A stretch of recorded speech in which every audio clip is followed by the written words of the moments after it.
veio falando para nós sobre o que é o mercado de capitais, sobre essa estrutura no mercado de capitais, se aprofundou na unidade 2 sobre o Sistema Nacional Financeiro, e agora na unidade 3 nós vamos principalmente conhecer os tipos de produto financeiro existente que nós podemos investir.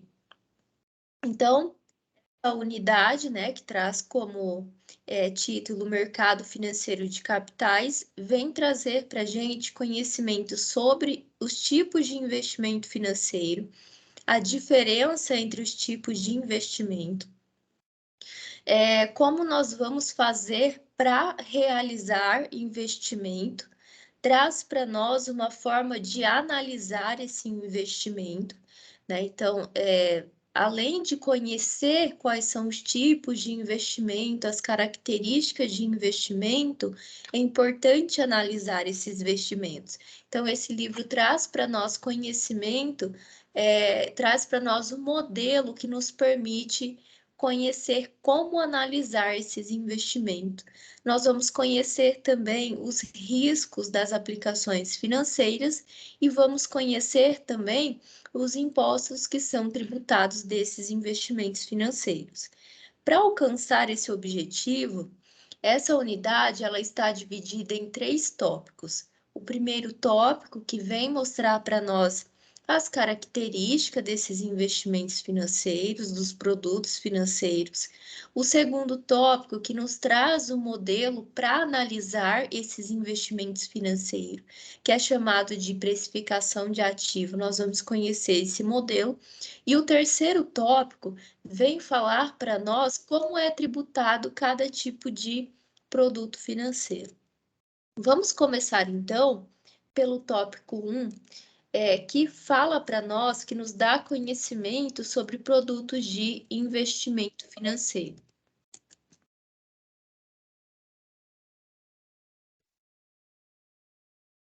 Bem, então, ao longo do estudo desse tópico, nós vamos conhecer, então, os principais tipos de investimento financeiro que está presente na rotina das empresas, que fazem parte da nossa economia. Às vezes ainda não faz parte da nossa rotina, mas pode fazer parte da empresa que nós trabalhamos. Algumas pessoas, elas preferem deixar o dinheiro na poupança, que dá um retorno menor porque falta conhecimento sobre investimento.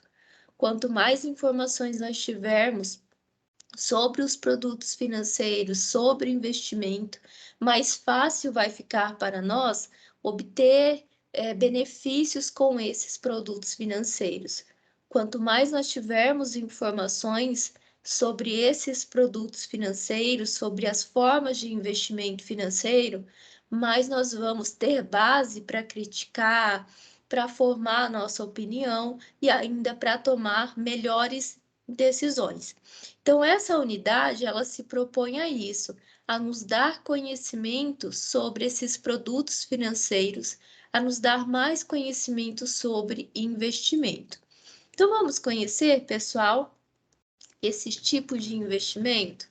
O livro fala assim, que os produtos de investimento, que já nós vamos conhecer os principais, que esses produtos de investimento também podem ser chamados de ativo financeiro. Caiu na prova de vocês produtos de investimento ou ainda ativos financeiros, considerem a mesma coisa, porque pode cair na prova tanto produto de investimento financeiro quanto também ativos financeiros. E esses produtos financeiros, eles podem ser manipulados por vários agentes. Eles podem ser manipulados pelas empresas, pelas famílias, pelas instituições financeiras, pelo governo. E eles vão fazer investimento por meio desses produtos financeiros por motivações diversas.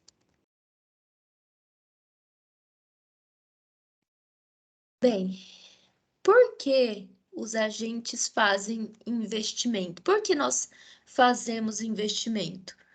Nós fazemos investimento, os agentes fazem investimento para obter lucro de um dinheiro que naquele momento não está sendo utilizado. Então, está sobrando dinheiro. Se o agente financeiro ele está recebendo mais dinheiro do que gastando dinheiro, é possível então que ele aplique esse dinheiro, fazendo com que esse dinheiro não se desvalorize com a inflação e ainda fazendo ele render com os juros de uma aplicação. Bem, então, pessoal, nós sabemos que os investimentos fazem com que nós protegemos o dinheiro, né, da inflação e também faz com que esse dinheiro renda mais. Mas como escolher esses produtos financeiros? Para escolher esses produtos financeiros, nós precisamos conhecer as características desses produtos financeiros. E essas características dos produtos financeiros têm que ser conciliada com as nossas características enquanto investidor. Então, percebam, se eu sou uma pessoa que não quero correr risco, eu não quero arriscar perder dinheiro, então, provavelmente, o melhor produto financeiro para mim seria aquele produto que o risco fosse menor, né? Então, a gente precisa conhecer as características dos produtos financeiros para conseguir tomar melhores decisões de qual produto ele se enquadra mais no nosso perfil para nós investirmos. O livro traz essas características desses produtos financeiros. Qual é a primeira característica que o livro fala? A primeira característica que o livro fala é o tipo de renda. Nós podemos ter produtos com renda fixa ou renda variável. Qual é a diferença dos produtos de renda fixa e de renda variável? Os produtos de renda fixa são aqueles que, quando nós formos investir, nós já vamos conhecer quanto ele vai nos render com aquela aplicação. Então, eu já sei, por exemplo, quanto vai ter de juros e quanto ao final dessa aplicação eu vou receber. Fazem parte de produtos de renda fixa os CDBs, né, os títulos públicos, onde quando eu vou investir nisso, eu já sei previamente quanto eu vou receber. Então, nós dizemos que o valor do rendimento, ele já é previamente fixado. E os de renda variável? Os de renda variável é o contrário. Quando nós formos investir, nós não vamos conhecer exatamente quando após um período eu vou ter de retorno. Por quê? Porque o meu valor do retorno vai depender do desenvolvimento do mercado. Então, se o mercado vai bem, o meu rendimento também vai bem. Se o desenvolvimento do mercado vai ruim, o meu rendimento também não vai bem, né? Então, é exemplo de produtos de renda variável, as ações. Quando nós investimos em ações, nós não vamos saber quanto exatamente após o ano eu vou ter de retorno. Na verdade, o rendimento das ações vai depender do desenvolvimento da empresa. E aí, pessoal, rendimentos de renda fixa e de renda variável têm as suas características. O de renda fixa, por exemplo, ele pode ter uma maior liquidez, ele tem um risco baixo e, consequentemente, tem um retorno baixo. Como nós já estamos conversando de outras aulas. Quando nós temos um risco baixo, consequentemente, o retorno é baixo. Quando se tem um risco maior, o retorno é maior. E os de renda variável, aquele que eu não conheço, quanto eu vou receber de rendimento após uma aplicação? Os de renda variável, os investimentos, né? No caso da liquidez desses investimentos, vai depender do tipo de produto que nós vamos investir. O risco vai ser maior e, consequentemente, o retorno vai ser maior. Opa, a professora já está falando de outras características do produto financeiro, que é risco, retorno e liquidez. O livro já falou isso em outra unidade, e agora ele vem na verdade, ele vem reforçar, né? Ele vem reforçar que para nós investirmos em um produto, nós precisamos conhecer essas características, o risco, o retorno e a liquidez desse produto, e tentar alinhar isso com o nosso perfil de investidor. Qual é a relação existente entre risco, retorno e liquidez? Então, o que é risco? O risco é a possibilidade que o investidor tem de perder ou de ganhar dinheiro. Isso é o risco, perder ou ganhar dinheiro. Retorno. Retorno é o quanto o investidor ele pretende ganhar com aquele investimento. É quanto o investidor ele pretende lucrar com aquele investimento. E a liquidez? A liquidez é a capacidade de transformar aquele investimento em dinheiro novamente, né? Então, é a capacidade que se tem de transformar um produto financeiro em investimento com um valor justo. Então, risco, retorno e liquidez têm uma relação no sentido de que são eles que sustentam um investimento. Eles são a base do investimento. Risco, retorno e liquidez são os pilares de um investimento. Então, quando nós formos investir, nós precisamos nos perguntar: estamos dispostos a arriscar o nosso dinheiro? Quanto nós estamos dispostos a arriscar o nosso dinheiro? Se nós estamos dispostos a arriscar o dinheiro, se nós já temos esse valor que nós estamos dispostos a arriscar o dinheiro, então nós vamos estar fazendo o quê? Tentando escolher um produto que se enquadra nisso. Se eu, por exemplo, estou disposta a arriscar o meu dinheiro, então eu vou, e muito dinheiro, então eu vou arriscar, então eu vou investir em um produto de risco alto. Então, quando nós estamos fazendo essas perguntas, se nós estamos dispostos a arriscar o dinheiro e quanto nós estamos dispostos a arriscar o dinheiro, nós estamos analisando os riscos presentes naquele investimento. E se o nosso perfil de investidor em relação ao risco está conciliando com o risco presente naquele investimento.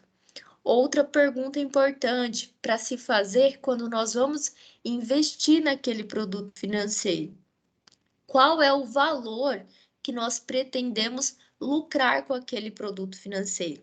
Quando nós fazemos essa pergunta, qual o valor que pretendemos lucrar com aquele investimento, nós estamos então analisando o retorno. E aí nós vamos conseguir conciliar as nossas pretensões de lucro com o lucro real que aquele investimento pode nos dar. Outra pergunta para se fazer também: você pretende ter o dinheiro novamente quando? Por quê? Porque se um produto ele é difícil de liquidez, ele não tem muita liquidez, nós não vamos conseguir transformar esse investimento em dinheiro rápido, né? Então, quando nós fazemos essa pergunta, quando nós pretendemos ter novamente o dinheiro que eu estou investindo, eu estou analisando a liquidez. Tem algumas pessoas que pegam toda a sua reserva de emergência e investem em um produto. E às vezes a pessoa não se pergunta isso, não analisa a liquidez do produto. Porque às vezes o seu produto financeiro pode ser resgatado só em 2030, por exemplo. E às vezes você vai precisar do dinheiro antes. Então é importante fazer essas perguntas para tentar analisar a característica de risco, retorno e liquidez do produto e com as suas próprias pretensões e características enquanto investidor. E essa unidade fala mais sobre essas questões de risco e faz para nós um aprofundamento. Bem, os tipos de risco. nós temos lá o risco de crédito, risco de liquidez e risco de mercado. Vocês lembram desses riscos que nós estudamos na unidade 1? Sim, não? Lembra, Fran?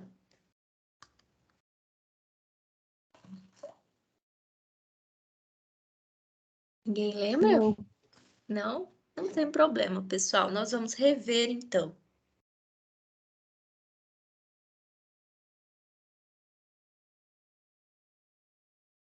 Vamos rever, pessoal.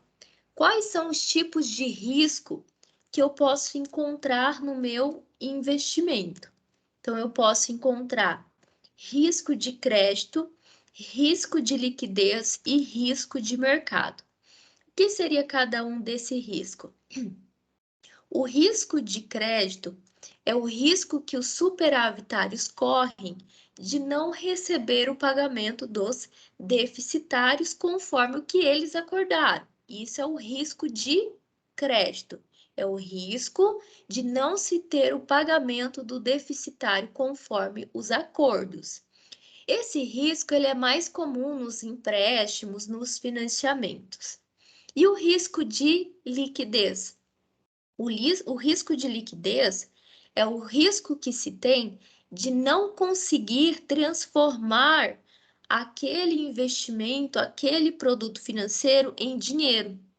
Mais ainda, é o risco que se tem de não conseguir transformar o produto financeiro em um dinheiro justo. Então, esse seria o risco de liquidez. E o risco de mercado? O risco de mercado é o risco que se tem de perder dinheiro com aquela aplicação por causa das oscilações do mercado, por causa dos índices das taxas, por causa da inflação, por exemplo. Então, esse, pessoal, são os principais riscos que nós podemos encontrar em um tipo de investimento, ok? Pessoal, conhecemos características mais gerais dos investimentos. Então, nós conhecemos que existem os produtos de renda fixa e os produtos de renda variável. Então, essa é uma característica importante dos produtos financeiros. A outra característica são aquele conjunto de risco, retorno e liquidez, que também precisam ser analisados quando nós vamos investir em um produto financeiro. Agora, o livro, ele vai trazer características mais específicas de cada produto financeiro. E para falar sobre isso, ele vai dividir. Primeiro, ele vai falar do produto de renda fixa, quais são os produtos de renda fixa, e depois ele vai falar dos produtos de renda variável. Tá, pessoal, vamos conhecer então cada um dos produtos financeiros que nós vamos investir. Então, os nossos investimentos acontecem por meio de um produto financeiro. E cada produto financeiro tem seus riscos, a sua liquidez, né? E tem o seu retorno. Então, para nós escolhermos cada um desses produtos, nós precisamos conhecer características de cada produto. Pessoal, então vamos lá. Quem lembra o que é renda fixa? Nós estudamos agora.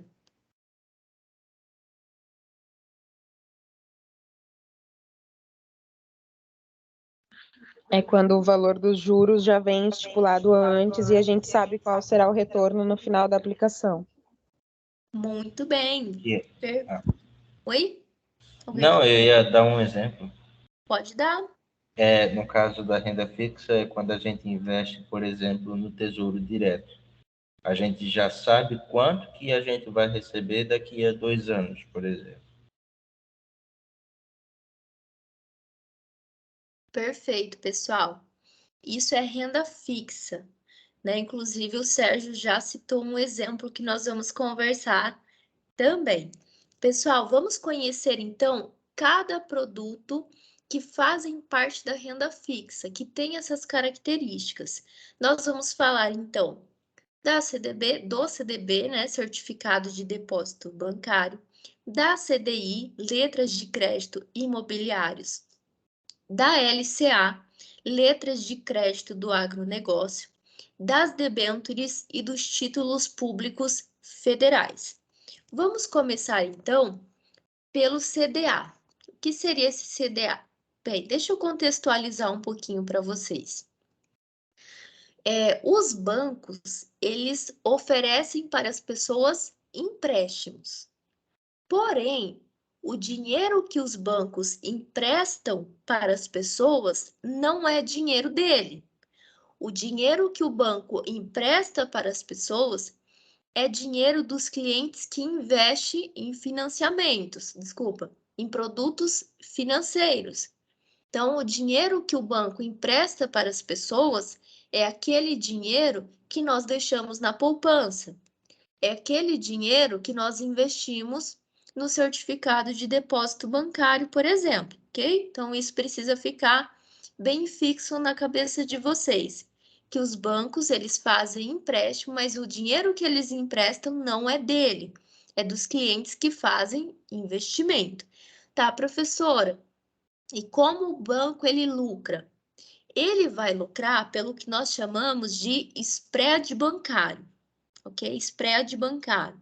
Então, o spread bancário é a diferença entre a taxa de juros que o banco paga para quem investe e a taxa de juros que o banco cobra de quem empresta dinheiro. Então, está aí o lucro do banco, tá ok? É aquela diferença da taxa de juros que o banco paga para quem investe e a taxa de juros que o banco cobra de quem ele empresta dinheiro. E isso nós vamos chamar de spread bancário. E um dos meios que o banco utiliza para captar dinheiro dos superavitários e transferir para os deficitários, ou seja, um dos meios que o banco tem para pegar o dinheiro de quem tem dinheiro sobrando e transferir, fazer empréstimos para quem precisa, é por meio do CDB, que nós chamamos de certificado de depósito bancário. Então, pessoal, quando um investidor ele decide investir na CDB, ele vai fazer um depósito a prazo para o banco em busca de retorno financeiro. Então, pessoal, o que atrai, na verdade, os investidores para fazer esses depósitos na CDB é justamente a promessa de rendimento por meio das taxas de juros. Então, o CDB, ele é um produto financeiro que as pessoas vão investir para obter retornos financeiros por meio dessa taxa de juros. E é interessante, pessoal, que o banco ele trabalhe com produtos de renda fixa, porque quando ele trabalha com produtos de renda fixa, tanto quem vai fazer um investimento e até mesmo para a instituição, né, que usa esse dinheiro para emprestar para outras pessoas, é interessante, porque quem vai fazer um investimento já sabe quanto ele vai lucrar a partir de quanto tempo. E a própria instituição que depois vai pagar esse retorno para a pessoa que está fazendo o investimento vai ter o tempo ideal para conseguir se planejar para ter aquele dinheiro e devolver para os superavitários, aqueles que fazem investimento. Então, é uma vantagem, pessoal, tanto para a instituição quanto para os superavitários trabalharem com produtos que ambos saibam quanto vai ter de retorno e a partir de quanto tempo. Uma outra vantagem é o período, né? Os períodos longos das CDBs é uma outra vantagem, porque quanto mais tempo esse dinheiro ficar aplicando, mais o investidor vai ter de retorno, maior vai ser o retorno. E quanto mais tempo esse dinheiro permanecer aplicado, mais tempo a instituição vai ter para utilizar esse dinheiro para emprestar para outras pessoas. Então, é uma vantagem, né? Os prazos mais longos, e é uma vantagem também para a instituição trabalhar com produtos de renda fixa. Então, pessoal, nós sabemos que o CDB, ele, apesar de, por exemplo, ter um período fixo, olha, você só vai poder resgatar em 2025, existem algumas situações que o investidor ele pode resgatar o dinheiro antecipadamente. Uma dessas situações é quando o contrato da CDB prevê ou permite uma liquidez diária, né? Então, quando o contrato ele permite uma liquidez diária, lembra, liquidez é a capacidade de transformar o produto financeiro em dinheiro. Então, quando o contrato da CDB possui uma liquidez diária, isso significa que o investidor ele vai poder resgatar o dinheiro a qualquer momento, né? Então, precisa ver o que está constando no contrato dessa CDB para saber se quando você for investir, você vai poder resgatar o dinheiro investido a qualquer momento ou se somente vai ser em um prazo específico. E uma outra possibilidade, pessoal, de resgatar esse dinheiro, na verdade, de transformar esse dinheiro, esse produto financeiro em dinheiro, é a possibilidade que um investidor tem de pegar esse produto financeiro e vender para terceiros. Então, a minha CDB, o contrato da minha CDB, não permite, não prevê uma liquidez diária. Sei então que eu só vou poder resgatar lá em 2025, em 2030. Porém, eu posso pegar esse investimento e vender para terceiros, lucrando um certo valor dependendo do quanto vocês vendem. Porém, pessoal, a questão da CDB diária, em que o investidor ele pode resgatar o dinheiro a qualquer momento, isso não é algo bom para a instituição, porque isso vai gerar incertezas na instituição. Quando existe uma CDB com um contrato que prevê uma liquidez diária, a instituição financeira não vai saber até quando ela pode utilizar o dinheiro do investidor para emprestar para terceiros. Então, é por isso, por causa desse risco para a instituição financeiras, que o CDB com liquidez diária vai ter um retorno menor do que o CDB que não prevê a liquidez diária. Então, isso seria CDBs. É como se o investidor ele estivesse emprestando dinheiro para os bancos emprestar dinheiro para terceiros. E o banco ele vai lucrar na diferença da taxa de juros que o banco vai pagar para quem investe e a taxa de juros que o banco vai cobrar de quem empresta dinheiro, ok? Vamos conhecer um outro produto financeiro. Esse outro produto financeiro que o livro trabalha é a LCI. LCI significa letras de crédito imobiliários. As letras de crédito imobiliário, elas foram criadas para ser um novo produto para os superavitários investirem e, ao mesmo tempo, para facilitar que os deficitários financiassem imóveis. Porque essa letra de crédito imobiliário é como se os investidores estivessem emprestando dinheiro ao banco, para o banco emprestar para outras pessoas aplicar em um setor específico, que é o financiamento de imóveis. É diferente do CDB. O CDB é como se nós estivéssemos emprestando dinheiro ao banco para ele emprestar para outras pessoas usarem qualquer coisa que elas quiserem. Letras de crédito imobiliário é como se nós estivéssemos emprestando dinheiro ao banco para o banco emprestar para os deficitários financiar imóveis. Então, a LCI ela é muito importante para o desenvolvimento do país, porque a LCI, os nossos investimentos, vai ser dado para os deficitários construir suas casas, ter as suas casas. E a construção de casas gera um emprego, gera renda. Então, assim, se a gente for pensar, a LCI, ela tem a sua importância econômica e social também. Uma das características da LCI que o livro fala é o lastro. O lastro, o que significa lastro, né, nos produtos financeiros? É uma garantia. Anotem aí, lastro é uma garantia.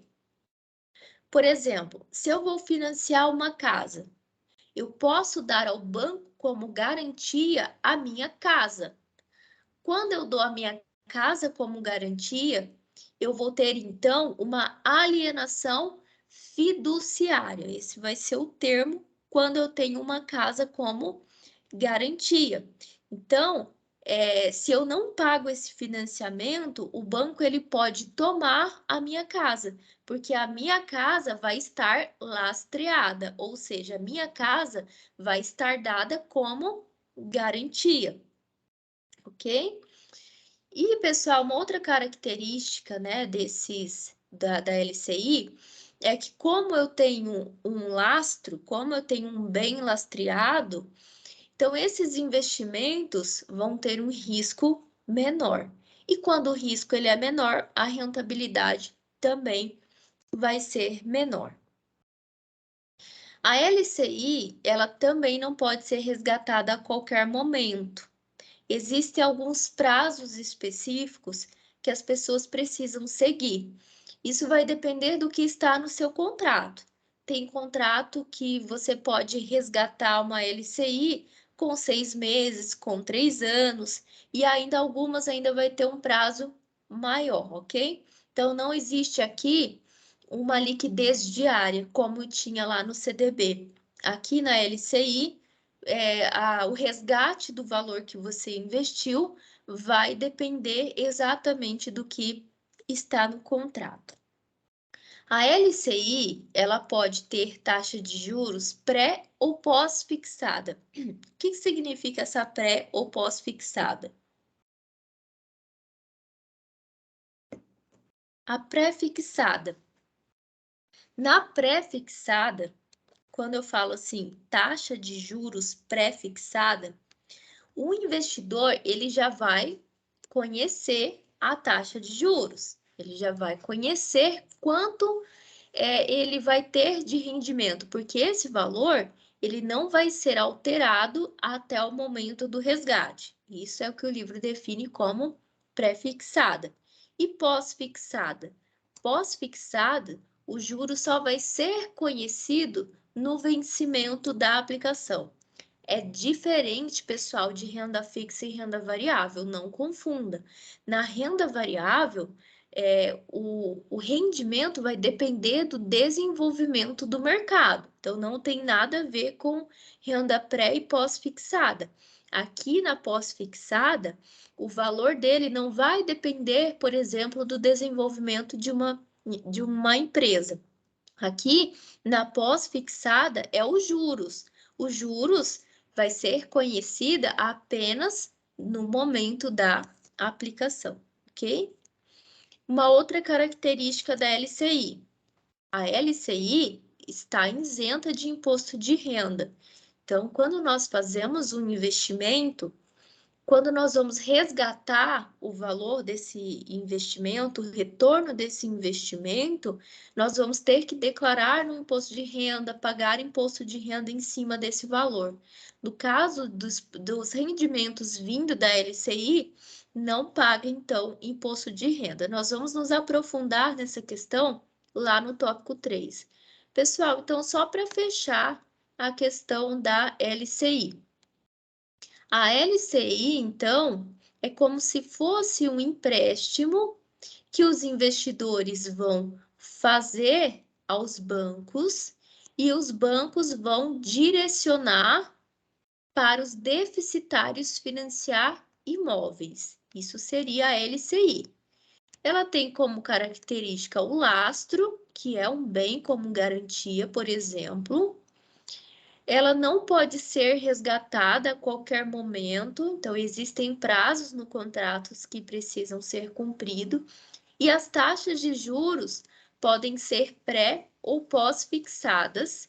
E a última característica que o livro cita, a LCI estão isentas de imposto de renda, ok? Pessoal, na cidade de vocês tem o fumacê da dengue? Acabou de passar aqui aqueles carros, eu falo fumacê da dengue, mas pode ser que vocês conheçam como outro nome. Tem, pessoal? Um carro que fica... Mas nunca mais ouvi passar. Aqui acabou de passar. Não sei se vocês ouviram. Tem, Fran?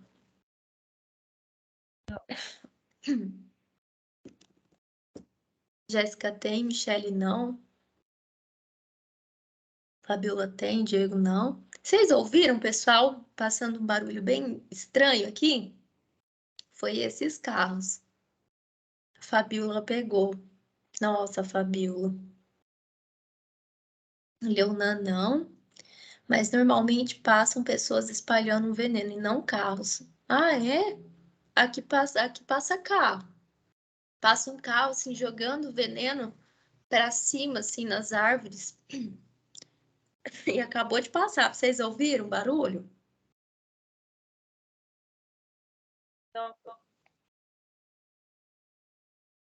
Não. Mas que bom, né, que passaram aqui. Bem, pessoal, então vamos continuando, então.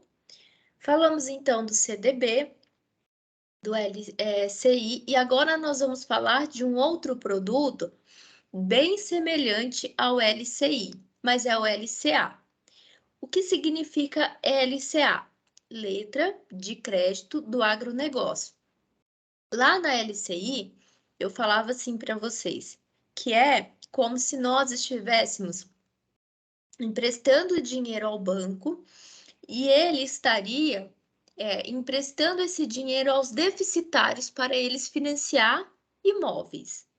Aqui no LCA é um produto financeiro que, quando os investidores fazem as suas aplicações, a instituição financeira vai pegar esse dinheiro e vai transferir para os deficitários aplicarem no setor do agronegócio. Então, LCI vai aplicar no setor imobiliário. LCA, agronegócio, vai aplicar no setor de agronegócio. Então, tem muita semelhança. Pessoal, ó, vai passar novamente. Tá ouvindo o barulho?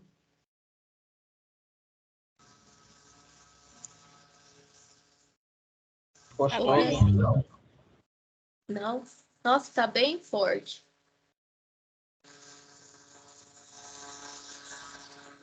Acho que Agora deu para ouvir.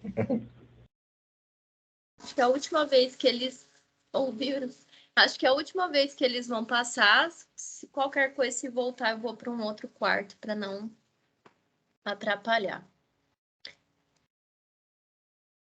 Então, pessoal, LCA e LCI, eles são bem semelhantes. O que vai diferenciar, basicamente, é para onde eles vão ser destinados, né? Então, um vai para o setor imobiliário, para financiar o setor imobiliário, e o outro vai ser destinado a empréstimos, a financiamentos no setor do agronegócio. Então, a gente tem essa diferença. Nós vamos ter também uma outra diferença, é que na LCA nós vamos ter um prazo mínimo de resgate que já está especificado. Na LCA, o investidor ele vai poder resgatar o seu dinheiro no prazo mínimo de 90 dias e tem uma possibilidade de resgate diário depois desses 90 dias. Então, tem também essa característica específica da LCA, que é o prazo de resgate. Algo semelhante lá da LCI é que na LCA nós vamos ter também uma renda que pode ser pré ou pós-fixada, dependendo então do contrato. E a LCI, a LCA, assim como a LCI, também não incide sobre o imposto de renda. A LCA, ela pode ser emitida por qualquer instituição financeira, que é diferente da LCI, que não são todas as instituições financeiras que estão autorizadas, então, a intermediar superavitários e deficitários em relação aos investimentos no agronegócio, ok? Pessoal, então essa é a LCA. Para nós resumirmos, então, a LCA é como se nós estivéssemos emprestando dinheiro ao banco e o banco vai emprestar para o desenvolvimento no setor de agronegócio. LCI e LCA têm as suas semelhanças e as suas diferenças. Cada uma vai ser destinada para financiar um setor específico. Na LCA, nós vamos ter o resgate aprovado apenas com prazo mínimo de 90 dias, antes disso não pode ser resgatado. Algumas têm a possibilidade de resgate diário depois desse prazo. A renda pode ser pré ou pós-fixada. LCA não incide sobre imposto de renda e qualquer instituição financeira pode emitir, então, a LCA. Vamos falar das debêntures? Como CDB, LCI, LCA. Agora nós vamos conversar sobre debêntures. Bem, então até aqui nós estamos conversando sobre títulos privados. E aí nós vamos continuar, então, conversando, é o último produto financeiro do setor privado. Depois nós vamos falar do título público, que é para financiar obras públicas. Mas vamos falar agora da debênture. Bem, as debêntures, elas são semelhantes aos títulos públicos, como eu já falava para vocês lá na nossa primeira aula. Os títulos públicos são investimentos que servem para custear as obras do governo.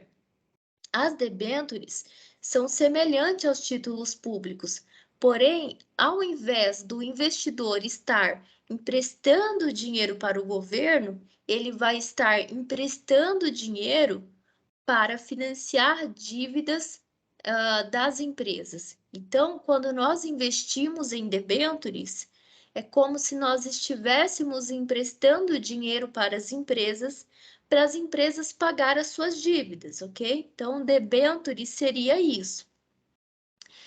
Então, pessoal, por exemplo, lá na CDB é como se nós estivéssemos emprestando dinheiro ao banco e o banco vai estar emprestando dinheiro aos deficitários.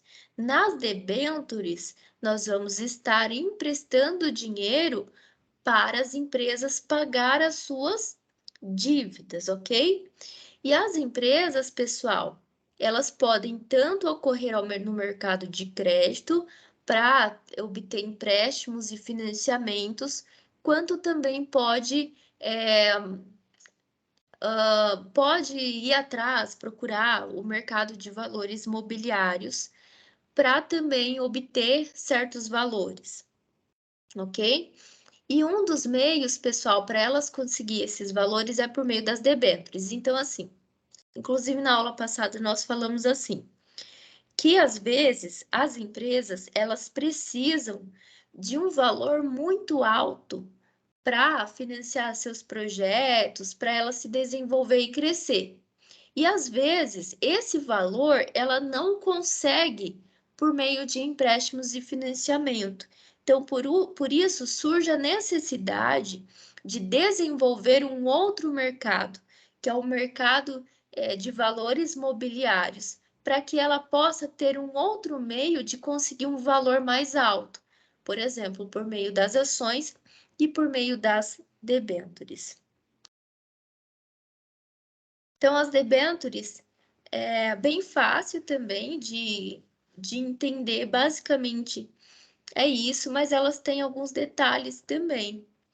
Então, pessoal, quando nós emprestamos dinheiro para as empresas pagar as suas dívidas por meio das debêntures, nós fazemos isso objetivando lucro, né? Então, por isso, isso é o que instiga as pessoas a investirem em debênture. E aí, pessoal, nós vamos ter um documento que vai ser assinado pelo investidor e pelo devedor no momento ali da aquisição dessa debênture, que vai ser chamado de escritura de emissão. Guardem esse nome. Escritura de emissão é o documento legal que vai apresentar todas as informações das debêntures, e esse documento ele vai ser assinado pelo investidor e devedor, selando assim uma união. E aí, pessoal, ter ou não uma garantia em relação às debêntures vai ficar em conta da decisão de quem está emitindo essas debêntures. Não é obrigatório ter uma garantia, mas pode sim ter uma garantia nessas relações de investidor e devedor das debêntures. Ter uma garantia é algo muito importante, né? Por quê? Essas garantias, caso a empresa fale, quem tem debêntures com garantia é quem vai ter prioridade no recebimento. Então, primeiro recebe quem tem debêntures com garantias e, por fim, vai receber quem tem debêntures sem essas garantias. Quais são os tipos de debêntures de acordo com as suas garantias que nós vamos ter? Nós vamos ter as debêntures com garantia real, as debêntures com garantia flutuante, debênture quirografárias e debêntures subordinadas. Se cair na prova de vocês perguntando qual é a classificação das debêntures, como as debêntures podem ser classificadas, vocês precisam responder isso. Debênture com garantia real, debênture com garantia flutuante, debênture com garantia quirografárias e debêntures subordinadas. Elas são classificadas de acordo com as suas garantias. E o que significa cada uma dessas debêntures? As debêntures com garantia real, nós vamos ter um ativo específico como garantia. Então, vai existir um bem específico dado como garantia ali naquele documento legal que eles vão assinar, o investidor e o devedor.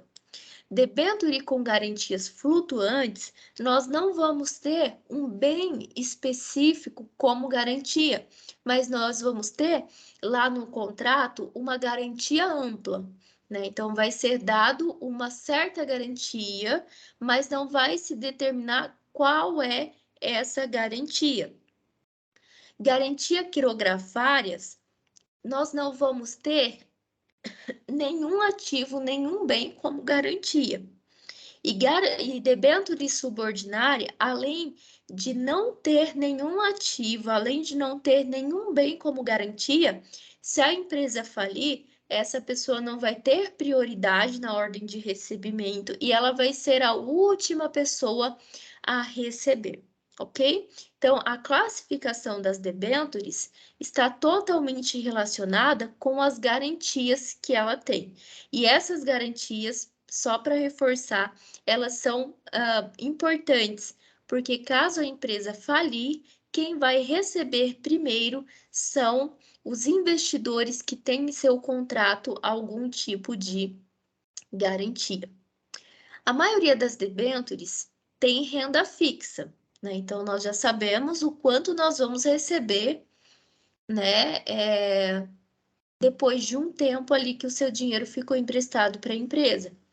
Porém, existem algumas debêntures que podem ser conversíveis ou permutáveis, ok? Conversíveis ou permutáveis.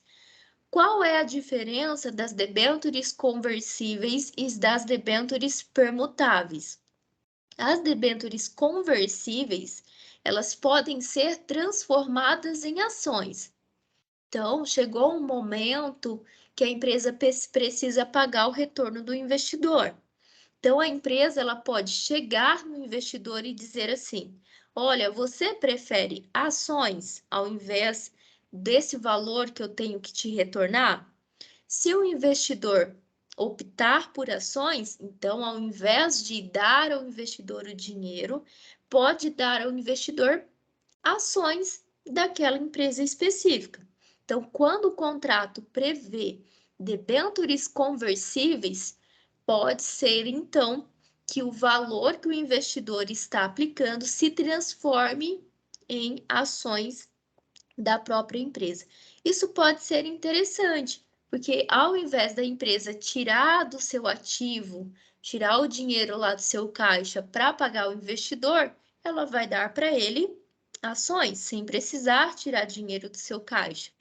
E pode ser interessante também para o investidor, porque pode ser uma intenção dele se tornar acionista daquela empresa. Então, as debêntures conversíveis é isso. E as debêntures permutativas ou permutáveis. As debêntures permutáveis, elas são muito semelhantes às conversíveis. Elas podem se converter em ações. Porém, o que vai diferenciar as debêntures conversíveis e as debêntures permutáveis é porque nas debêntures permutáveis pode se converter em ações de uma outra empresa e não daquela empresa que o investidor ele está aplicando seu dinheiro. Então, o devedor, quando ele for te pagar uma data específica prevista no contrato, ele pode chegar lá no investidor e, ao invés de oferecer para ele ações da própria empresa, ou então oferecer, pagar a ele, né, o retorno, ele pode dizer, olha, você não quer trocar esse dinheiro do retorno por ações de uma outra empresa? Então, se caso isso acontece, isso vai acontecer porque existe uma debênture permutativa. E como os investidores eles ficam sabendo que existem debêntures à venda? Bem, eles podem ficar sabendo porque existem dois meios de divulgação dessas debêntures. Existe a oferta pública e existe também a oferta privada, ok? Dentro dessa oferta pública, ainda existem duas maneiras.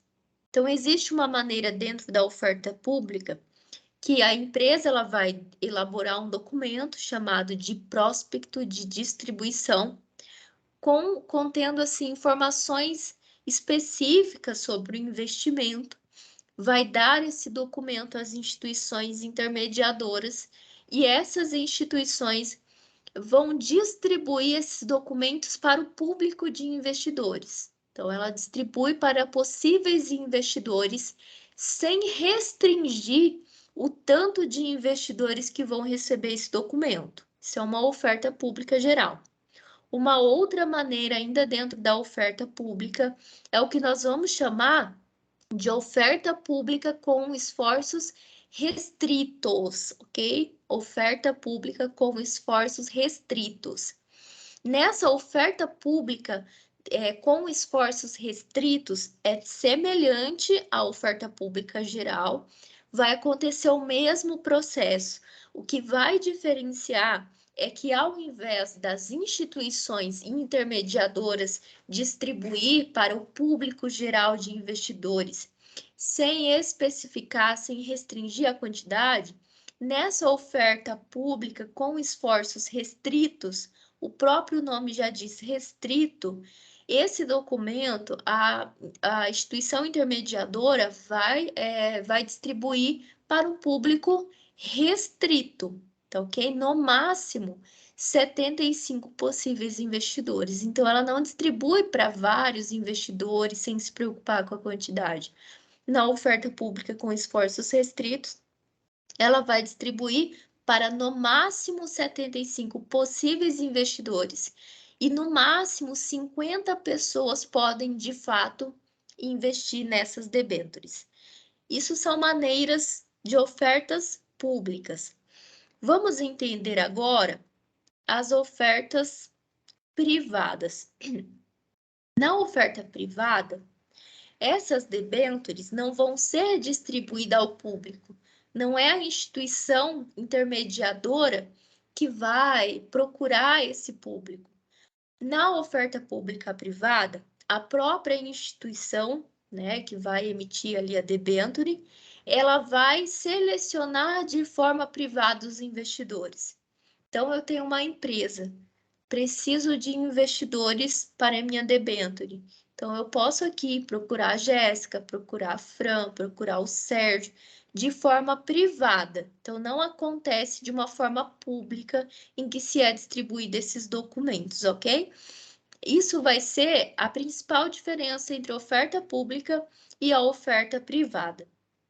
Pessoal, tem um outro tipo de debênture e que é importante também, que são as chamadas debêntures incentivadas, ok?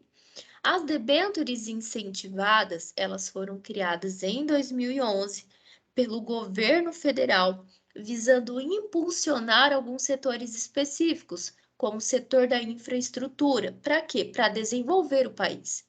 Então, o governo federal ele vai criar isso para desenvolver determinadas áreas, né? Como, por exemplo, a infraestrutura. O governo ele vai dar determinados incentivos para quem investem nas debêntures incentivadas. Por exemplo, em alguns casos, não se paga imposto em relação a esse valor que são aplicados nas debêntures incentivadas.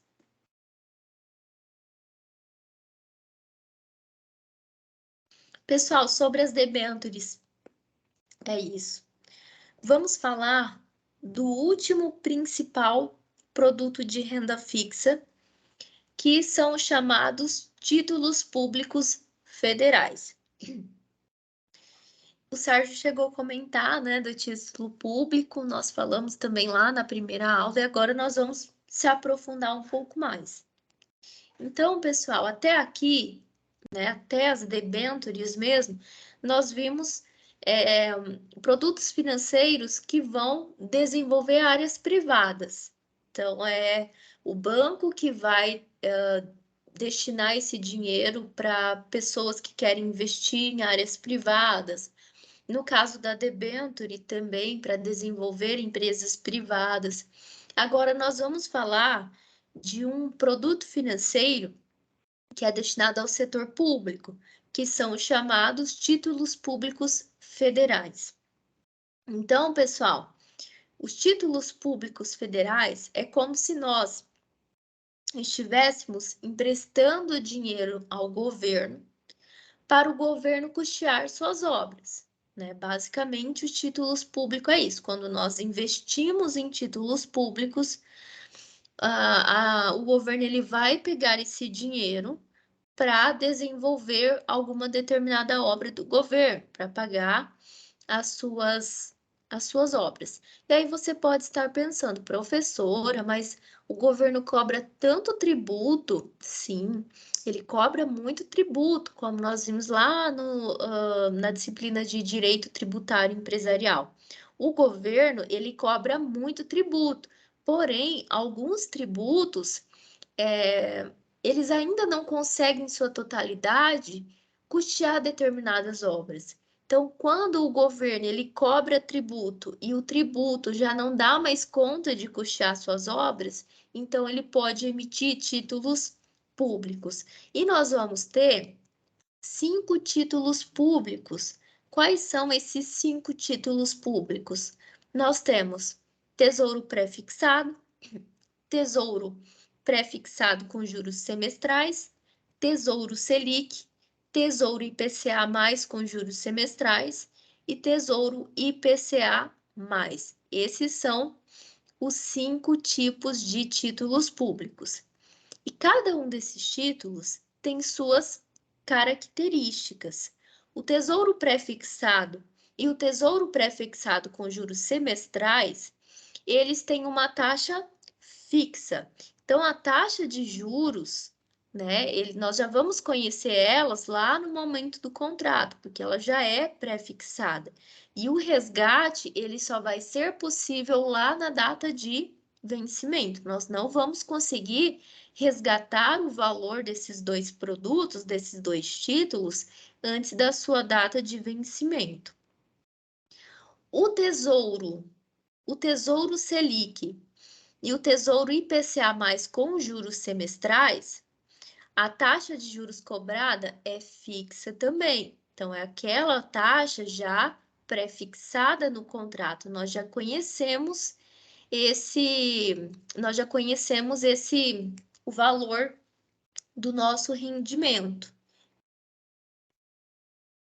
E o quarto, que está escrito que é o Tesouro IPCA+, com juros semestrais, nós podemos resgatar tanto na data de vencimento ou ainda semestralmente. Então, existe essa opção. Então, percebo, cada título tem uma característica específica.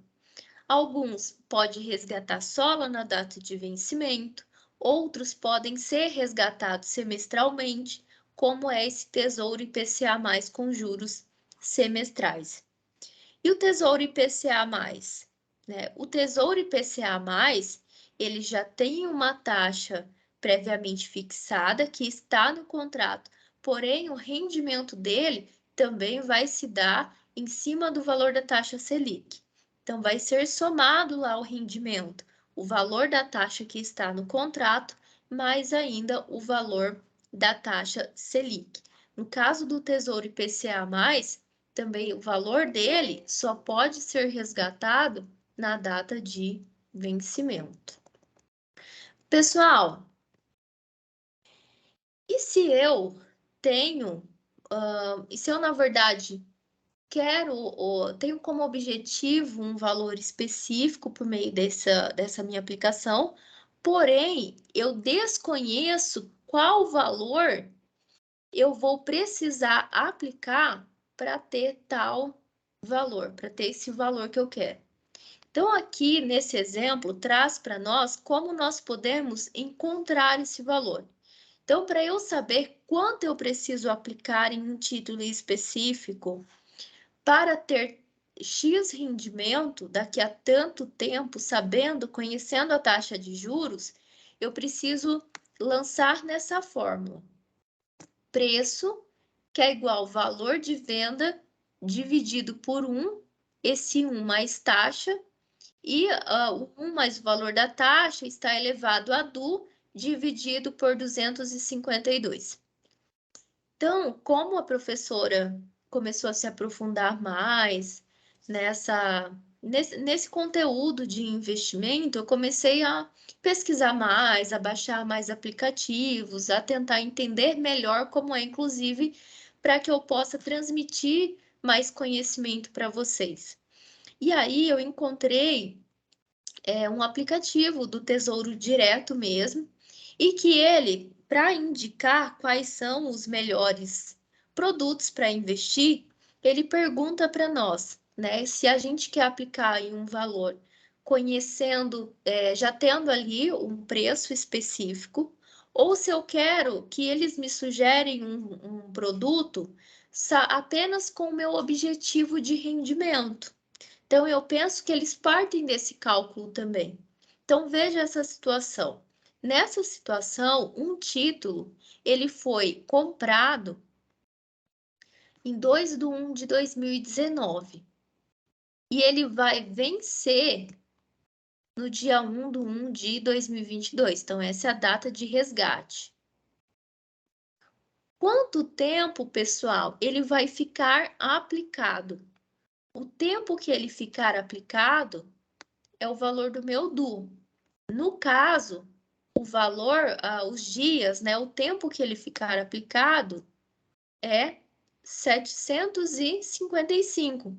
Então, do dia 12/1 de 2019 ao dia 1/1 de 2020, decorreu 755 dias. Então, o valor do meu DU é exatamente os dias que esse dinheiro vai ficar aplicado. São os dias úteis, ok?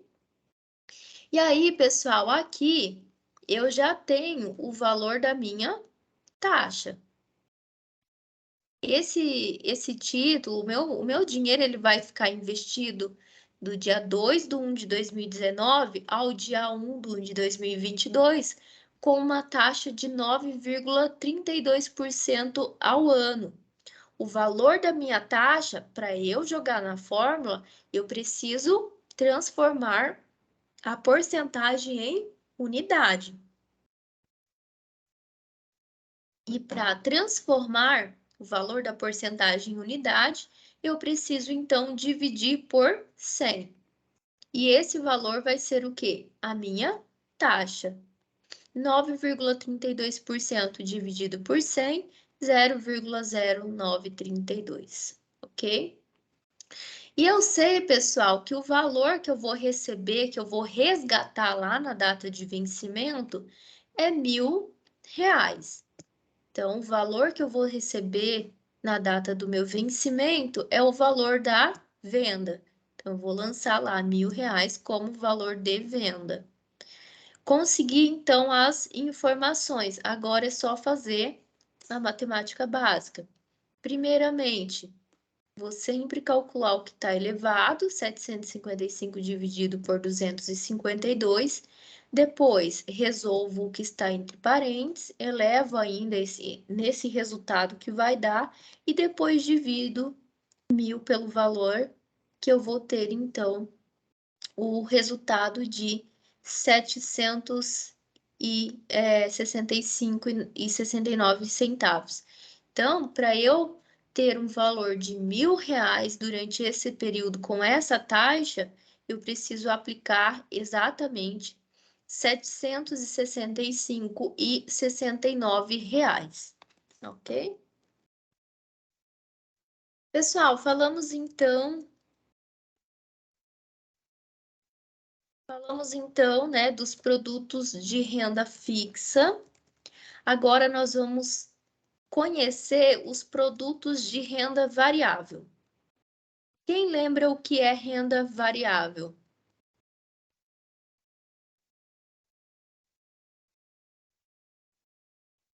É quando a taxa de juros que a pessoa é estabelecida.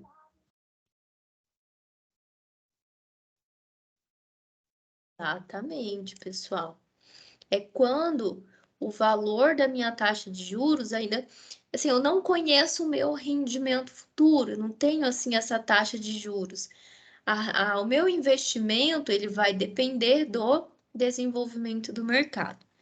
O livro ele fala de dois produtos financeiros de renda variável, um que é as ações e o outro, na verdade, não é exatamente um produto financeiro, mas ele fala de um tipo de mercado, que é o mercado de derivativos. Vamos começar pelas ações. Eu achei as ações fácil de entender. Então, pessoal, as ações, né, quando nós estamos investindo em ações, nós estamos comprando uma parte da empresa. É como se nós estivéssemos comprando uma parte da empresa. E quando nós compramos as ações, então nós estamos contribuindo para o capital social da empresa.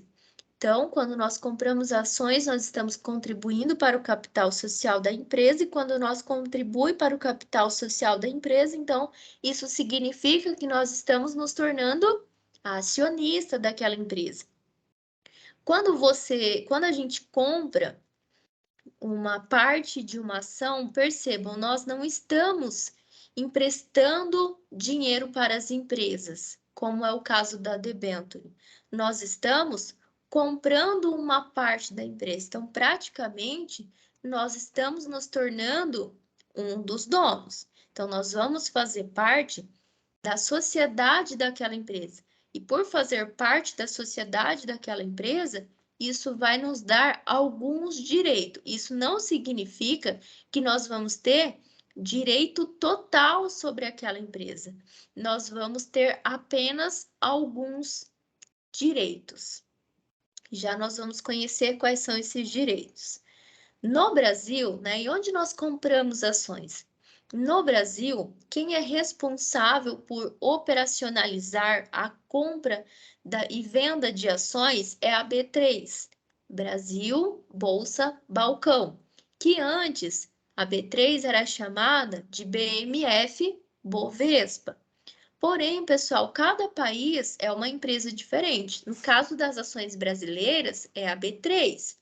Nós vamos ter uma outra empresa, Euronext, ela vai ser responsável por operacionalizar as bolsas de valores dos Estados Unidos e da Europa.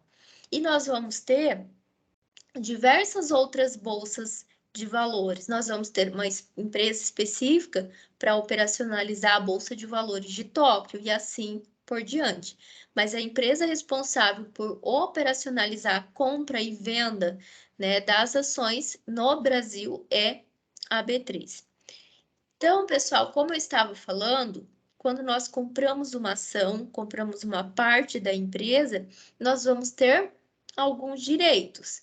E cada tipo de ação vai oferecer para o investidor direitos específicos. Nós vamos ter as ações ordinárias e as ações preferenciais. Isso nós estudamos lá na disciplina de direito tributário. E as ações ordinárias e as preferenciais, cada uma vai dar aos investidores um tipo de direito. Os acionistas que adquirirem as ações ordinárias, eles vão ter direito a voz e voto, podendo assim mudar o rumo da organização. Ele vai poder decidir sobre o rumo da organização, inclusive sobre o rumo da gestão da empresa, por exemplo. Agora, as ações preferenciais, o investidor, ele não tem direito a voz e voto, então ele não vai poder votar para decidir o rumo das ações, votar com outros acionistas, por exemplo. Mas essa ação, as ações preferenciais, não dá direito a voz e voto, porém dá aos investidores preferência por receber a sua parte, que nós vamos chamar de dividendos, a sua parte no lucro, né? A sua parte no rendimento da empresa. Então, como decidir se nós vamos ter uma ação ordinária ou uma ação preferencial? Se a pessoa ela quer ter uma certa influência dentro da empresa, ela quer se envolver com as decisões da empresa, então ela pode optar pelas ações ordinárias. Agora, quando a pessoa ela não quer se envolver nas decisões da empresa, mas ela quer ter prioridade de receber os lucros, a sua parte no desenvolvimento da empresa, então ela vai ter o que nós chamamos de ações preferenciais. E como saber, pessoal, se a sua ação ela é ordinária ou ela é preferencial? Precisa observar o número que ela termina. Se, por exemplo, a sua ação termina com o número 3, por exemplo, Vale 3, BVM 3, isso significa que a sua ação é ordinária. Agora, se a sua ação ela termina com o número 4, por exemplo, ITUB 4, BBDC 4, isso significa que a sua ação é uma ação preferencial. E para comprar uma ação, pessoal? Para comprar uma ação, nós precisamos de uma instituição intermediária, uma corretora. Essa corretora, ela vai receber ordens dos investidores para comprar as ações. E antes, isso tudo era feito em um lugar físico, né? Então, as pessoas tinham que ir lá na corretora presencialmente para comprar ou dar comandos para a corretora. Hoje, isso já pode ser feito por meios digitais. Existe um sistema que nós chamamos de home broker. Home broker é um sistema que o investidor, aonde ele estiver, ele pode dar comandos para uma corretora para agir, né, conforme o seu interesse. Então, se uma pessoa está lá no Japão e ela faz investimento das ações brasileiras, ele pode utilizar, né, um sistema home broker para dar comandos para a corretora e a corretora assim desenvolver, né, aplicar a sua vontade do investidor. E como os investidores eles ganham dinheiro com ações? Então, ele ganha dinheiro a partir da sua parte no lucro, né? Então, como as empresas elas podem se desenvolver mais, ele vai lucrar mais. Se a empresa ela desenvolve menos, ele vai lucrar menos. Então, essa é uma forma, a principal forma de ganhar dinheiro com ação. Hoje, as empresas elas são obrigadas a distribuir para os acionistas no mínimo 25% do seu lucro líquido. E esse valor ainda pode ser maior dependendo do que está previsto no estatuto da empresa. Então, existe essa possibilidade. Uma outra forma que dá dinheiro aos acionistas é quando ele investe nas ações e a empresa retém esse valor e não paga durante um tempo aos acionistas. E aí, quando ela precisa pagar os direitos com todos os juros do acionista. Então, essa é uma outra forma. Existem ações que dá também algum tipo de bonificação para os investidores, né? Então, por exemplo, eu posso comprar uma ação e aí, se a empresa atingir tantos por cento de lucro até tal período, os acionistas vão receber mais ações. Então, isso é um tipo de bonificação, ou ainda mais rendimento. Isso é um tipo de bonificação. Ou ainda, para ganhar dinheiro com ações, o investidor ele pode pegar a sua ação e vender para terceiros. E isso vai gerar também um tipo de retorno a ele. Ok? Pessoal, então esses são os principais produtos financeiros. Agora nós vamos falar também de um outro assunto que o livro trabalha aqui, que é o mercado de derivativos, né? Então, o mercado de derivativos. Eu sempre falei para vocês que toda vez que a gente lê mercado, pense em um lugar que faz trocas, seja troca de produto por dinheiro, trocas. E aqui no mercado de derivativos, o próprio nome já diz, deriva do ativo. Mercado de derivativos, deriva do ativo. Então, tem a ver com os ativos da empresa. Então, para se ter um derivativo, eu preciso ter o quê? Um ativo. Um derivativo, ele pode ser um ativo ou ainda um instrumento financeiro que vai envolver um ativo. Por exemplo, um instrumento financeiro que vai proteger o ativo. Por exemplo, um contrato. Um contrato que protege da elevação de preços que pode se pagar em relação a um ativo que se compra a prazo, é então um derivativo, ok?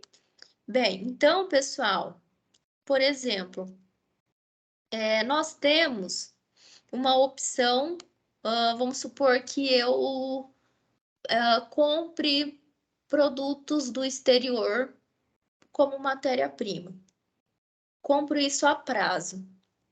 E aí, isso conforme o tempo, né, e eu estiver pagando, isso pode ser um valor muito alto se eu não tiver um contrato fixando. Então, eu posso ter um instrumento financeiro que vai proteger esse meu ativo que eu comprei de variações do mercado. Então, quando eu faço isso, faço um contrato para fixar um pagamento que vai variar o preço ao longo do tempo, eu tenho então um derivativo, que é negociado no mercado de derivativo. Então, pessoal, as pessoas elas podem utilizar do mercado de derivativos para proteger o seu ativo, como o exemplo que eu citei, ou ainda como uma forma de arbitragem. Então, eu não tenho interesse nesse ativo. Vi que dá para fazer um contrato de derivativo. Então, eu posso adquirir sem essas oscilações de mercado e depois eu posso revender esse meu ativo considerando as oscilações de mercado para lucrar em cima. Quando isso acontece, então é um contrato como forma de arbitragem. Ou eu posso ainda ser uma mera especuladora. Eu não tenho interesse nesse ativo e eu não faço uso desse ativo na minha empresa. Então, eu posso adquirir esse derivativo, né? Eu posso adquirir o ativo fazendo um contrato de derivativo tão somente para fins de revender esse meu ativo, considerando ainda as oscilações de mercado, ok? E esses derivativos, esses contratos de derivativos, eles se dividem em 4. Quais são eles? Nós vamos ter os contratos futuros, os contratos a termos, os contratos opções e ainda os swaps. Contrato a termo é o mais simples que tem. No contrato a termo, nós vamos ter compradores e vendedores acordando um determinado valor a ser pago em uma determinada data. É aquilo que eu citei. Eu vou comprar algo e vou parcelar a prazo. Porém, com o desenvolvimento do mercado, o valor que eu vou pagar, ele pode aumentar muito. Então, eu posso fazer um contrato a termo. Para quê? Para que eu não pague essas oscilações totais lá no final. Então, eu estou me precavendo. Tenho também o contrato futuro, que ele é bem semelhante ao contrato a termo, né? Um contrato que se faz, né, entre compradores e vendedores, porém aqui eu vou ter um ajuste diário desses contratos. Então, se eu adquirir um ativo, quero proteger ele, aqui também vai se proteger o vendedor, porque se hoje eu lucrar com esse ativo, amanhã eu vou pagar esse lucro para eles. Então, aqui seria o contrato futuro. Existe um acordo entre vendedores e compradores, porém, o meu contrato ele vai prever um ajuste diário. Eu não vou travar o valor até a minha venda. O pagamento ele vai depender do desenvolvimento desse mercado. Tenho também o contrato por opções. Nesse contrato por opções, eu vou ter um investidor com direitos de comprar ou vender o ativo que eu estou negociando.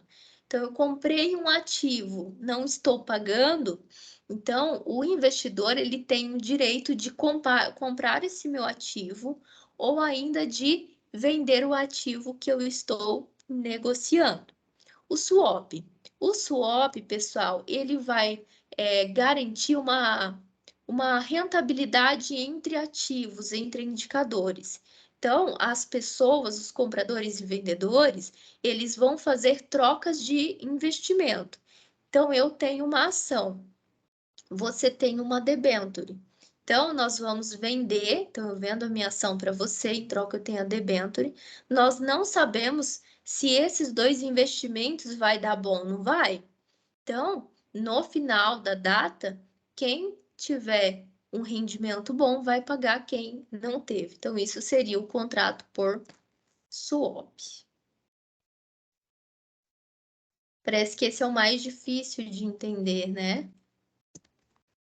Pessoal, ela é bem grande, as outras unidades são muito curtas, porém, o que eu percebo aqui, nessa unidade, vai trabalhar com vocês conceitos. Então, talvez seja por isso que nessa aula vocês podem ficar muito cansados, porque são conceitos que nós não estamos habituados no dia a dia a falar, a ver, né? Então, pode ser que não faça parte da sua rotina.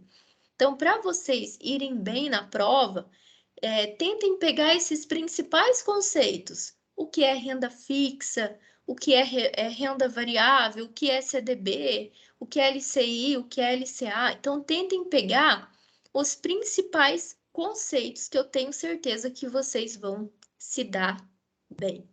Essa autoatividade, pessoal, ela faz um resumo de todos esses conceitos que nós já trabalhamos.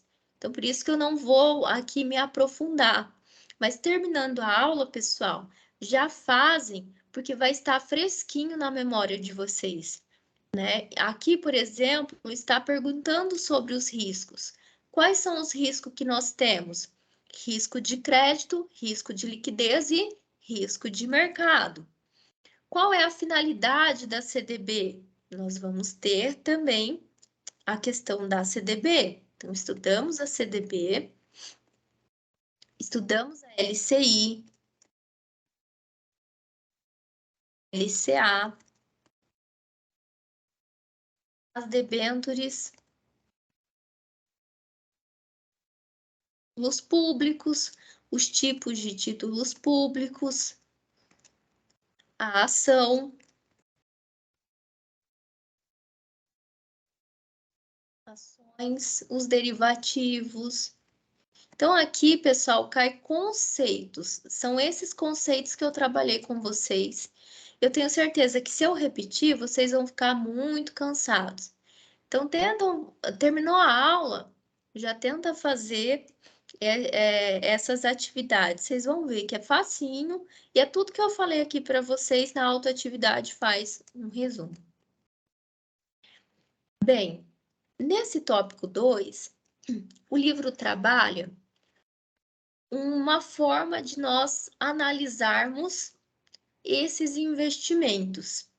E o que o livro trabalha é o que nós chamamos, né, no português, de precificação de ativos. Então, lá na introdução, ele fala assim, que conhecer os produtos financeiros é importante, né? Conhecer as características desses investimentos financeiros é importante para nós tentar conciliar as nossas características também. Porém, esses investimentos, eles precisam ser analisados. E uma das formas de analisar esses investimentos é por meio do CAPM, capping, né? Nós falamos capping, por meio do CAPM, que traduzido para o português significa modelo de precificação de ativos. E é sobre esse modelo que o livro ele se dedica. Bem, esse modelo, pessoal, ele vai fazer a mensuração de dois elementos importantes no investimento. Quais são esses elementos? Inclusive, nós já estamos falando: risco e retorno. Então, por meio desse modelo que vocês vão aprender, se faz avaliação de risco e retorno, se mensura tudo isso.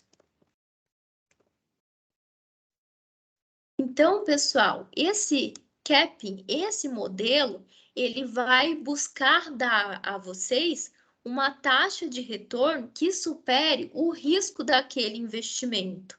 Então, nós conhecemos as taxas, nós conhecemos os prazos, mas e aquela taxa de retorno que supera o risco? Então, esse modelo, ele traz isso para nós, uma taxa de retorno que supere os riscos presentes naquele investimento. Então, vai existir uma fórmula que vai apresentar para nós essa mensuração de risco e de retorno. Bem, antes de falar propriamente disso, desse modelo matemático, eu só quero que vocês anotem que esse modelo ele foi criado pelo William Sharp, porque às vezes cai para vocês na prova perguntando isso, né? Nome de quem criou, de quem desenvolveu. Então, quem desenvolveu foi o William Sharp. Então, pessoal, por meio desse modelo, nós vamos avaliar essa taxa de risco. Então, esse modelo, o capping, ele é exatamente essa fórmula. Ele é um modelo matemático representado por essa fórmula. Então, ER, que é igual RF mais beta, tudo isso multiplicado por ERM menos RF. O que significa isso, pessoal? O ER é esse retorno mínimo exigido pelo investidor. Então, é o retorno mínimo que nós gostaríamos de encontrar que supere a taxa de risco, ok? Então, esse ER é isso, é o retorno mínimo que nós queremos encontrar que supere os riscos. Esse RF é o quê? é uma taxa que está livre de risco. Então, é uma taxa que não vai ter o risco presente no mercado. Normalmente, a própria questão já nos dá, né, essa informação. Qual é a taxa que está livre de risco, que não tem risco? E o beta, pessoal? O beta, ele é a sensibilidade do ativo no mercado. Então, assim, quando o mercado ele sobe, o ativo sobe. Quando o mercado ele decai, o nosso ativo, as ações, por exemplo, também vai decair. Então, o beta, ele é essa sensibilidade desse ativo que está no mercado. E esse RM? O RM, ele é o retorno do capital como um todo. Então, esse RM, na verdade, é aquela taxa do Ibovespa, por exemplo. É aquela porcentagem do Ibovespa, dos índices, que nós vamos ter também dentro dessas questões. Lembrando que depois de fazer todo esse cálculo, nós vamos retirar o RF, que é a taxa livre de risco, ok? Então, essa é a forma. O livro ele não se aprofunda muito, não traz muitos detalhes em relação a essa forma. Mas vamos lá, ele traz esse exemplo, pessoal. Nesse exemplo, nós vamos ter um título público com 8% ao ano. Então, esse 8% ao ano, ele vai ser a nossa taxa livre de risco. Na verdade, ele é uma TMA. Lembra da TMA? É aquela taxa que atrai o investidor. Então, vai ser a taxa livre de risco. Tenho aqui, vou inserir ali o 8 e depois no final também RF 8.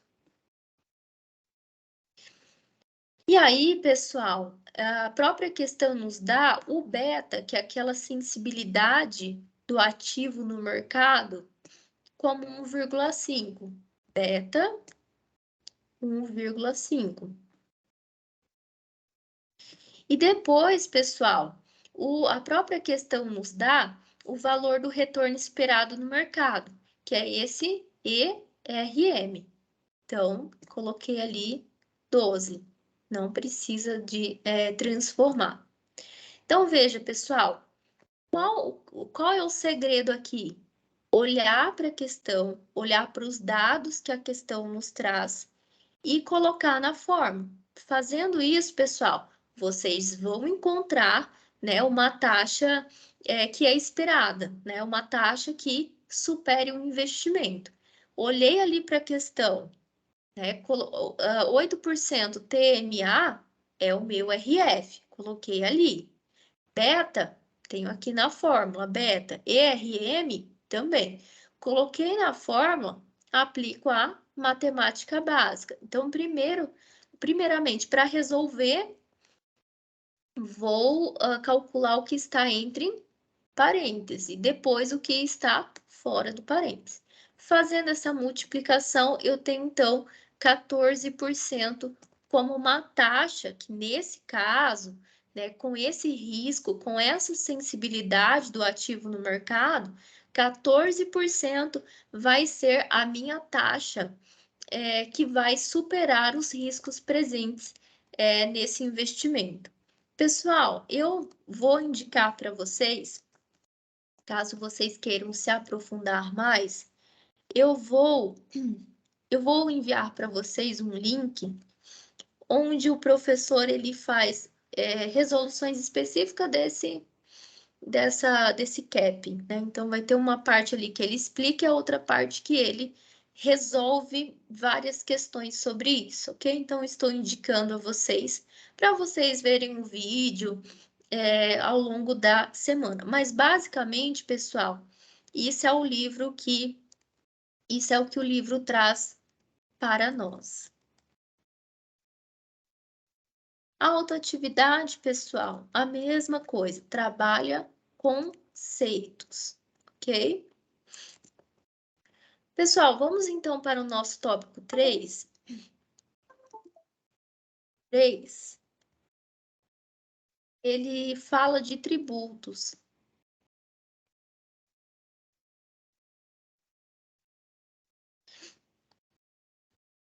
ele fala dos tributos. Sérgio falou alguma coisa?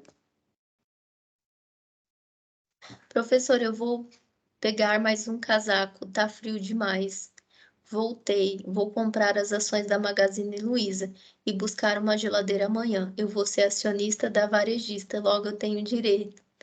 Calma, calma lá, né? Que daí a cada ação, né, prevê um tipo de direito. Às vezes a sua ação só prevê voz, voto e um retorno, mas isso não significa, às vezes, que você vai lá e vai tirar o produto, né, do comércio. Pessoal, vamos então retornar? Vamos falar desse tópico 3. Lembram que quando nós estávamos estudando cada produto financeiro, nós falamos que alguns incidiam sobre o imposto de renda e outros não incidiam sobre o imposto de renda?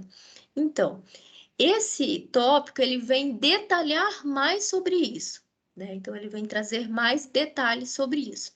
Quando nós conversamos lá sobre cada produto financeiro, sobre cada característica, eu falava para vocês que quando nós investimos em um produto, lá no final, quando nós vamos receber o retorno desse produto, nós vamos pagar, dependendo do produto, o imposto sobre aquele rendimento.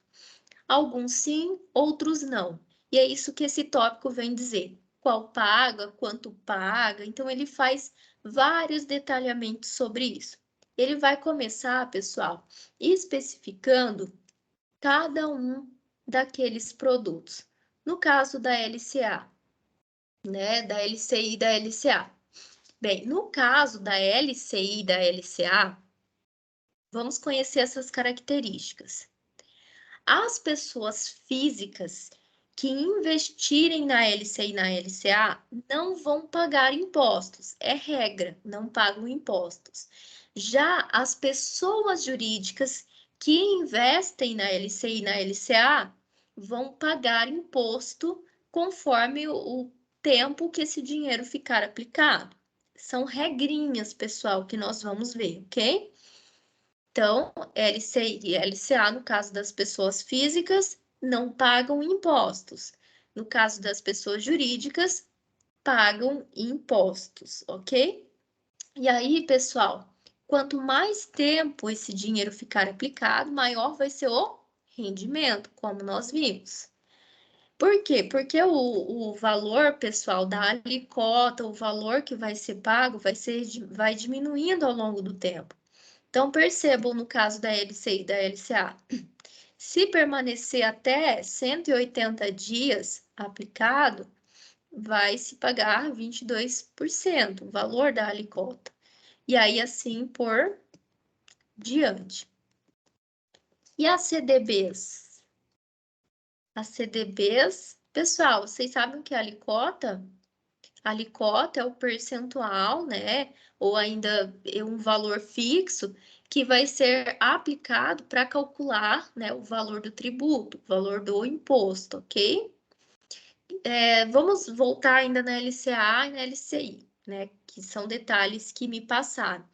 No caso da LCA e da LCI, quem vai ser o responsável por recolher o imposto é justamente a instituição que intermedia, né, os superavitários e os deficitários na compra e venda dessas LCIs. E das CDBs, pessoal? Nas CDBs já tem outras características.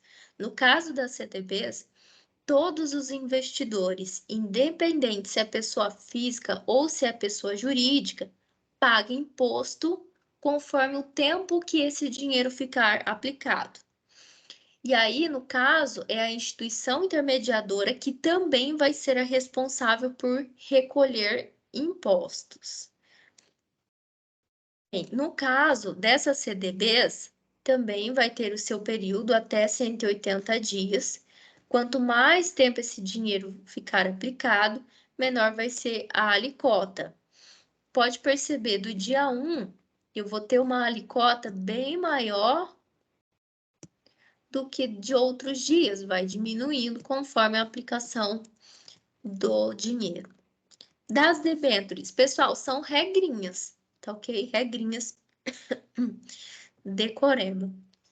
E as debêntures, pessoal? Quais são as regrinhas dos tributos em relação às debêntures?